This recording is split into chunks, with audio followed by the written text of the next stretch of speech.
Miarabantsika mpiaino indray tafahoana soa amin'izao fiarahana mianatra ny tenin'Andriamanitra izao mandritra ny andro dimy dia hiaraka eto isika anaraka aloha hevitra mitohitohy antsoina hoe isika miaradia amin'ny Kristy.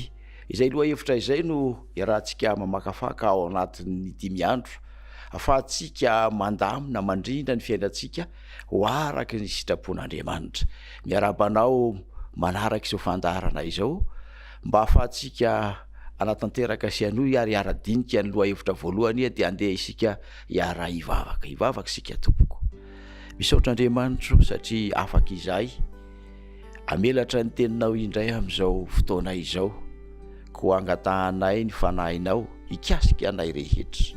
Izany fanahy masina izany izay efa nalefanao ety ambonin'ny tany hiasa ombanay dia izy anino hatanteraka ny sitraponao amin'ny tsirairay avy aminay izay rehetra miaino izao fandaharana izao dia ao kokasianao mba ho tafaradia aminao amin'ny fiainany amin'ny anaran'i Jesosy, amen. Araka ny loha hevitra andresana teo mandritry ny dimy andro teo hoe isika miaradia amin'ny Kristy. Andro antsika dia hianatra ny hoe miaradia. Andeha ahafahantsika mamakafaka izany teny izany rehefa miresaka ny hoe miaradia isika. Raha ny ara-pitenenana dia mazava fa teny roa natambatra ilay izy miaraka amin'ilay dia izay natambatra tonga ho miaradia. Teny entina ilazantsika amin'ny ankapobeny ny fiarahan'olon-droa amin'ny lalàna anankiray na fiarahan'olona maromaro amin'ny lalàna anankiray. Izay no fijery sy fambarata anazy amin'ny ankapobeny. Kanefa move tena izay marina ny atao hoe miaradia. Misy karazana sombin-tantara telo holazaina iarahantsika miaino, iarahantsika manaraka, afahantsika misintona na maka fahendrena mahafantatra ny tena hoe miaradia amin'izao fotoana iarahantsika izao. Ny voalohany dia ity sombin-tantara voalohany izany dia toy izao: ny fomaraina inga François andeha hiomana ho amin'ny asa mandrara izay ataony isan'andro.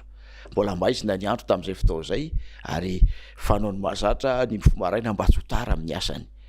Rehefa tafavoaka ny tranony izy dia indro nisy varavarana anankiray sokatra amina trano anankiray. Vehivavy anankiray no hitany voaka ny trano izany, nanaraka moramora ny diany Andriamatoa François. Tsy ny fampitenina ny fampiarahaba izy ireo fa dia ny iray eo aloha tokony eo amin'ny 5 metatra mialoha ary nay avy ato aoriana manaraka avy ato aoriana. Rehefa tonga amin'ny toerana somary bebe olona sy mihamazava ary tazana ihany koa ny fiandrasanareo bus dia indro fa niala moramora ilay vehivavy tao an-damosiny ny ampita ny lalana anankiray ka namonjy ny filaharana tery amin'ny bus anankiray izay mifanatrika amin'ny bus misy an'i François. Izay ny tombon-tantara voalohany, niaraka lalan'izy ireo. Ny faharoa dia ity: nisy relampinamana roa rahalahy sy ranay vo anarany, ny fampiarahaba ary niara nandeha satria ray tanàna. Rehefa niara nandeha teny an-dalana nefa dia izao ny zavatra nisy. Rehefa tonga teo amin'ny elakelan-trano anankiray dia indro nisy lehilahy vitsivitsy tonga dia nikapoka andranay vo tamin'ny hazo ary nitifitra totondry azy ary nandaka koa ara ny sasany. Tamin'izay fotoana izay indro dia lasa nitsoaka ranay izay niara-dalana taminy. Izay ny tantara faharoa. Ny tantara fahatelo dia ity: niona indray koa na i Zety sy Noeline, mpinamana izy ireo, ray tanàna. Efa ela no tsy niaraka fa tamin'ity fiaonana ity dia nikasa sy ny fanome toko fa andeha ho any ambanivohitra satria ray ihany koa ny toerana misy azy ireo any ambanivohitra. Dia raikitra aza fa nomena ny andro sy ny ora azy andehanana ary ny fanafatrafatra fa samy ho tonga ho any. Inona tokoa ny zavatra niseho? Tonga ny fotoanan'ny fanomezana, ny fakahita izy miravavy teo amin'ny toerana fiandrasana ny fiarako dia andehanana any ambanivohitra dia niara nandeha tao anatin'ny tômôbilina anankiray niaraka. Ary rehefa niaraka teny amin'ny tômôbilina dia voatery tonga teo amin'ny toerana fijanonan'ny tômôbilina dia tsy maintsy mbola andeha ditongotra eo amin'ny ora roa eo vao tonga any amin'ilay tena ambanivohitra misy azy ireo. Rehefa nandeha kelikely nefa dia izao ny zava-misy: lasaka tao anatin'ny lavaka ny tongotry Zety, niolaitra ny tongony ary nanaintaina mafy. Dia niteny tamin'ny namana izy nanao hoe: andandry raha handefa za andeha hiverina satria mbola akaikikaiky kokoa ny arean'ny busy ny arean'ny taxi brosy noho ny makany an-tanàna. Tsy nety nefa Noelinina namany fa hoe Noelinina hoe efa nifanaiky tsika roa no ho any ambanivohitra ka izao meo any etandre ho tapabeko ary eto aty ny tanandre ataovy atsoroko de hiara andeha isika. Niarana andeha izy miravavina dia somary nidraingidraingy aza naharitra ny tia kanefa tonga soamatsara tonga tany atoerana ary samy tafahoana tamin'ny fianakaviana zay nirina fatratra ny aonana. Rehefa malala ireo tantara tely ireo dia maneho tantara ny olona ray lalana fa saingy milaza kosa ny fahasamihafany zavatra nisy. Ny voalohany ray lalana andeha hamonjy busy kanefa tsy nifampiresaka. Ny faharoa olona nifampiresaka tsara kanefa rehefa tena niady sarotra dia nandao azy ny anankiray. Fa ny fahatelo de olona nifanaiky ny ara-dalana andeha hamonjy tranjona anankiray ary any atratra ny any ambanivohitra na de teo arany vonana azo ny anankiray de samy niezaka ny anatratra izany izy mirahavavy. Amin'ireo tantara telo ireo rehefa malala de ny tantaran'ny Zety sy Noelinina no maneho amintsika rehetra ny atao hoe miaradia. Ny olona miaradia zany de aoka ho fantatsika rehetrarehetra fa izao mifanaiky ny ara-dalana. Faharoa manana tanjona iraisana hotratrarina ary ny fahatelo tsy mifanary na de sendra niady sarotra aza. Zay no antsoina hoe miaradia.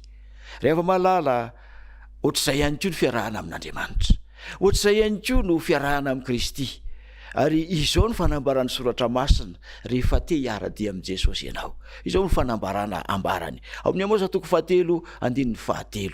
Izao ny fanambarana ho tafara-dalana vahany roa raha tsy mifanaiky. Amosa 7:7. Mila zany ny anankiroa mifanaiky sy miara-dalana, mifanaiky ny andeha hiaraka andeha eo amin'ny fiarahan-dalana amin'Andriamanitra ihany koa rehefa malala de ilaitsika ny mifanaiky amin'Andriamanitra fa hiara-dalana aminy isika.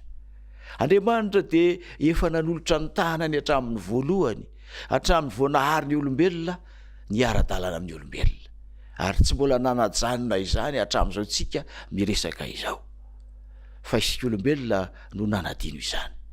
Eto de ampatsahivina amintsika mila mifanaiky miara-dalana amin'Andriamanitra isika. Ny faharoa de ity mila manana tanjona iraisana amin'Andriamanitra isika. Manana tanjona iraisana amin'Andriamanitra. Mety teny amiko ianao hoe manana tanjona iraisana amin'Andriamanitra aho. Marina izany ary iza tokoa moa no hivavaka amin'Andriamanitra ka tsy manana tanjona iraisana aminy, mivavaka mba hahazo akanjo, mivavaka mba hahazo vola, mivavaka mba hahazo asa, tanjona izany. Fa manana tanjona tsara lavitra noho ianao Andriamanitra. Vakity vakitsika ngety voalazan'ny Petera 2:7-7 ty. Petera 2:7-7. Fa isika araka ny teny fikasana de manantena lanitra vaovao sy tany vaovao izay toerany fahamarinana. Rehefa malala ny tanjona irina Andriamanitra mba ho iriny ho tanjonao koa dia lay tany vaovao sy lanitra vaovao zay sitrany raha omenanao. Ity tany zay misy atsika ity dia afa miasimba, miapotika, miarava.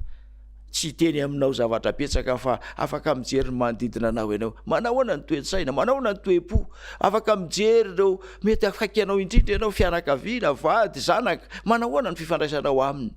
Fa Andriamanitra dia manana tanjona tsara lavitra omenanao, tany vaovao sy lanitra vaovao. Mila manana tanjona miaraka amin'Andriamanitra ianao raha te hiaradia aminy.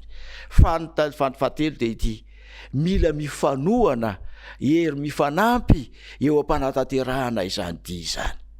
Izao no voasoratra ao amin'ny Galatiana 5:2. Mifampitondra izay mavesatra ary aoka izany no hatanterahanaareo ny lalàn'i Kristy. Mifampitondra izay mavesatra. Rehefa malala ho an'ny namana isan'andro miaraka aminao, fampitondranao an'izay mavesatra fe izy dinio hevery ataony. Fa eto de teny aminao manao hoe Andriamanitra de mitondra isan'andro ny mavesatra eo amin'ny fiainanao. Apetra ho aminy izany. Izy no efa niteny manao hoe makanisa ty amiko ianareo izay miasa fatratra sy mavesatra entana fa izao hanome anareo fitsarana. Izany teny izany dia manome toky antsika ao amin'ny Matio 20:20 manome toky amintsika fa Andriamanitra dia vonona nitondra ny mavesatra eo amin'ny fiainanao mba hahatonga anao ho tafaradia aminy ho amin'ny tanjona iraisana. Rehefa malala androany irian'Andriamanitra ary sitrak'Andriamanitra raha handeha ianao ho ara-dalana aminy. Ianao ty teny lazainy ity, andeha hanamboatra fitoerana ho anareo aho, dia ho avy indray ka handray anareo ho any amiko, ka izay toerako no itoeranareo koa. Izany misitrak'Andriamanitra izany. Izay misy azy no misy anao. Izay misy anao iry ny idirana sy hitondrany anao ho amin'ny fiainana tsaratsara kokoa hatrany. Miara-dia amin'ny Kristy ndresaka androany. Androany ary dia miantso anao Andriamanitra manaova toky ny amin'ny fiarahana miandarana aminy. Faharoa, manapa-hevitra ny amin'ny tanjona iraisana miaraka amin'Andriamanitra. Ary fahatelo, apetrao eo amin'ny fanahinao rehetra fa izy no ihany fiainanao satria efa nambarana izany fa vonona ny hanala ny sasatra sy ny mavesatra aminao izy.